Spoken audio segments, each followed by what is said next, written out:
Okay guys, welcome to the video. As mentioned in my Instagram and also here in the title, it is a basic Q&A. I have so many questions from you guys received on Instagram, so I'll try to get through some of them. There's a bunch of good ones, I'm sure. I have them all here. I'll just scroll through them quickly and yeah, let's get going. Let's see if there's something is interesting to talk about. First one, how do you handle pressure and maintain focus during crucial moments? Good question. I think it comes with experience. I think if you have tried many times being in tricky situations or difficult situations, it could be situations where you are physically struggling or tactically struggling, trying to find a way through your opponent. I think one thing that's very important is staying calm. Your breath your breathing, I should say, is very important.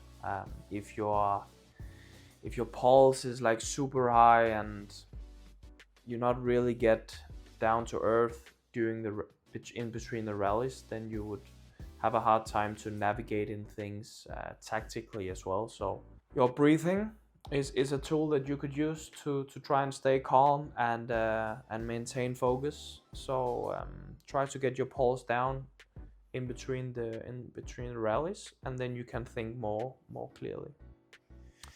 Would you rather win the All England or the Olympics? Obviously the Olympics. It's a super rare tournament, only every 4th year, so the All England would be huge as well, and that's definitely a goal of mine. But no, for sure the Olympics is the one I would choose there. What is the ratio of gym trainings and core trainings?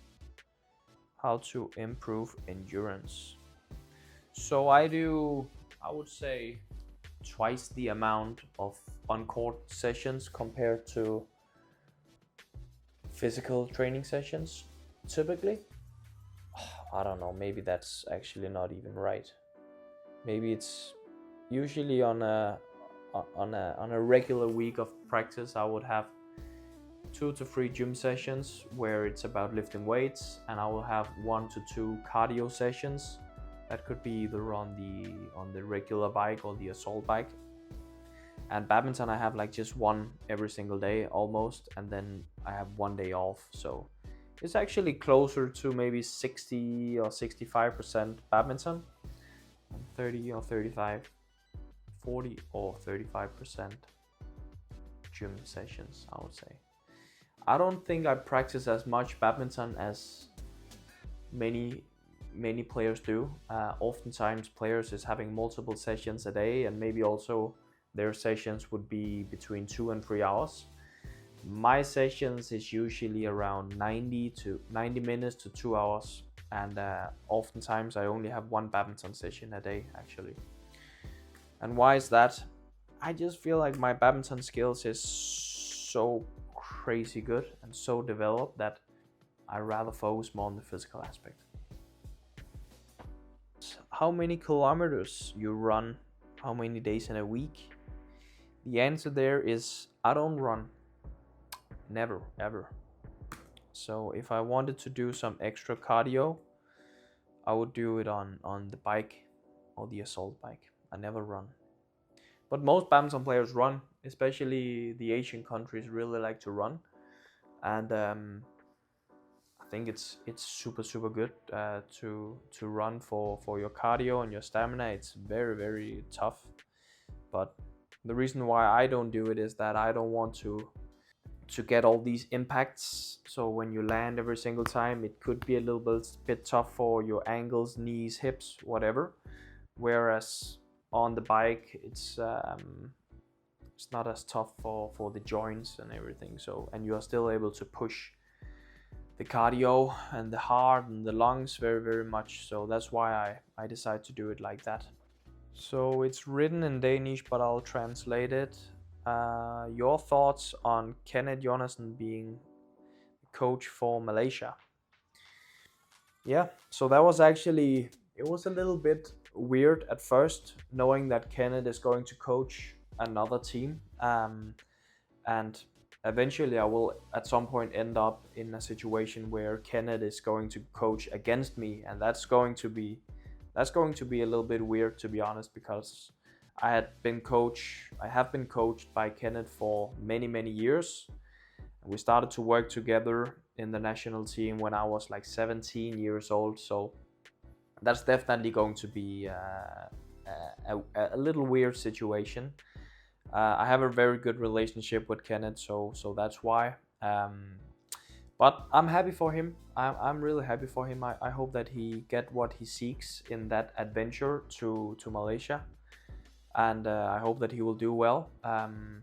Obviously, it's a sad situation right now with Enzeong being injured once again. So yeah, but I wish him well. I think it's good for him. He wanted to get, yeah, I don't know.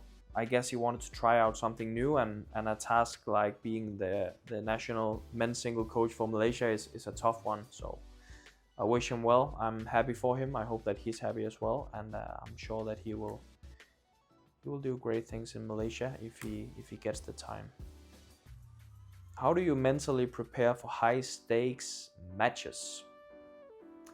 I try not to do a whole lot different compared to lower stake matches, if you can say that. I usually watch some video of my opponent. I have like a match preparation talk with my coach where we discuss the tactics and how I want to play, what I should be like aware of when it comes to my opponent, and maybe also the playing conditions, whatever. Yeah, it also depends if I play like an early match or if I play a late match in the evening. But I will have like pretty much the same food every single day. I'll have a nap, I'll listen to some music, I'll do stuff on my phone to take my mind off the game as well sometimes. But those match days is pretty mundane, pretty much the same. It's not like you have the time to go to a restaurant or go sightseeing. I mean, you pretty much just stay in the hotel room and do whatever you need to do in terms of match prep, like tactical stuff. Maybe I'll go to the gym, get the body going a little bit, and then eat the meals I need to eat before I head to the game. So those days sometimes is a little bit boring, to be honest. And it's just you are building up this excitement, you are eager to step on court. So yeah, it can be like a lot of waiting sometimes. How old are you? I'm 28 years old. Have you ever practiced without hearing anything by using earplugs like deaf athletes? No, I haven't tried that. I'm sleeping with earplugs, but I haven't tried practicing with them. I assume it would be a little bit weird. Usually you hear the sound of the strings hitting the shuttlecock. That would be pretty weird, I'm sure. But no, I have not tried that. Actually, one thing that we have done sometimes when we needed to prepare for tournaments in places like Indonesia, we have actually put on the speakers the sound from the arena. So when playing in like Istora Senayan in Jakarta, it can get very loud. And if you're not used to that constant like buzzing and screams and shouts, it can be a little bit distracting. So we've actually done the opposite, trying to create that environment where it's very noisy and you need to like navigate in that and focus, even though it's super noisy. So, but the other way around, have never tried it. What's your advice to stay productive?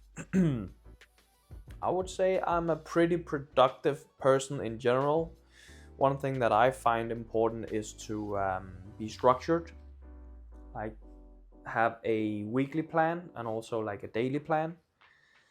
um, like keeping a kind of like a to-do list, so you know that this is the tasks that you need um, to get rid of like during the day, and this is the times where I need to eat and recover, and maybe time for work or whatever. So I keep like a pretty structured calendar in my notes in my iPhone, and that helps me like not having to remember too much, and I feel like that way I can be more productive. Just look at my daily plan and just follow that step by step.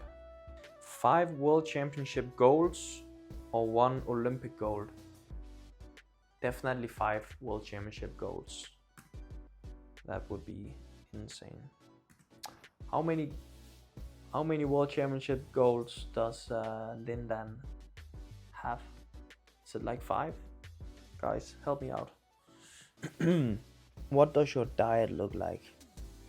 So right now I'm in Dubai. I'm back in my apartment, which is nice because I have been on the road for so long, and obviously I like the hotel life. I like to travel. I do it a lot on purpose, not only because I have to go to tournament. I also just enjoy visiting new places and explore. But when traveling, it's a little difficult and also different with the diet, because I eat oftentimes at restaurants, buffets, like in the breakfast and stuff. So there it can vary a little bit depending on which country I'm in. I mean, I would usually try to eat the local food, because I think that's fun to do when you are in a new place. But I oftentimes end up eating Japanese type food like rice, sashimi, salads. When I'm back home, I eat a lot of oats. I eat a lot of high protein yogurt, berries, almonds.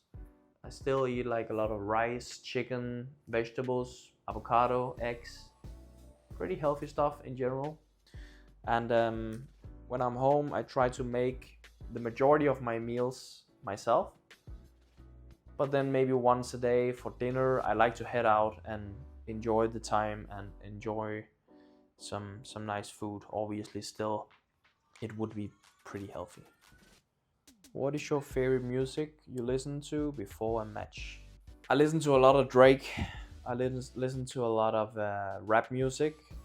I feel like it really gets me in the mood. It gets me fired up.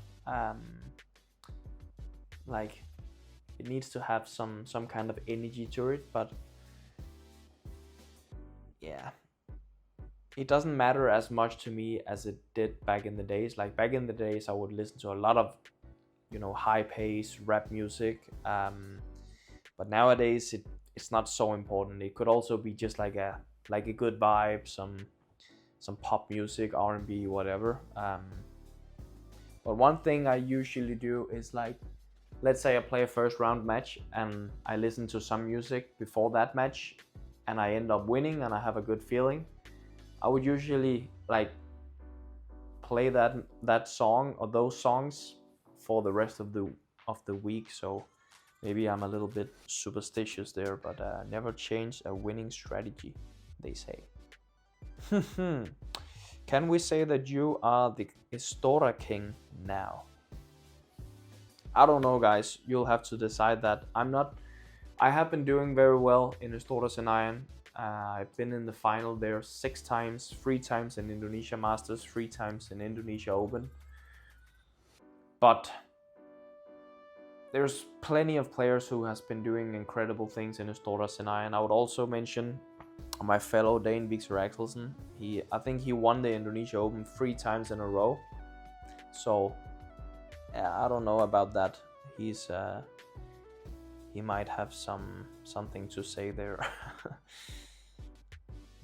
Let's do one last one here for the Q&A part 1. When will you come to Hong Kong again? Actually, guys, just next week, or maybe this week, depending on when this video will air. I'm going to Hong Kong for a little training camp. I'll be there for 2 weeks.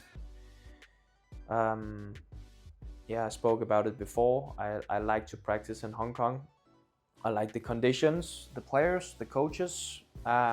It's a good place for me to really dial in and be very structured, and not a lot of distractions. I'm living a little bit isolated from the city, and it can be boring at times, honestly, but I think that's sometimes a good thing. Like, take those 1 or 2 weeks where you really dial in and just don't think about much else than practice, recovery, sleep, and that's that. So I'll actually be coming to Hong Kong very, very soon again.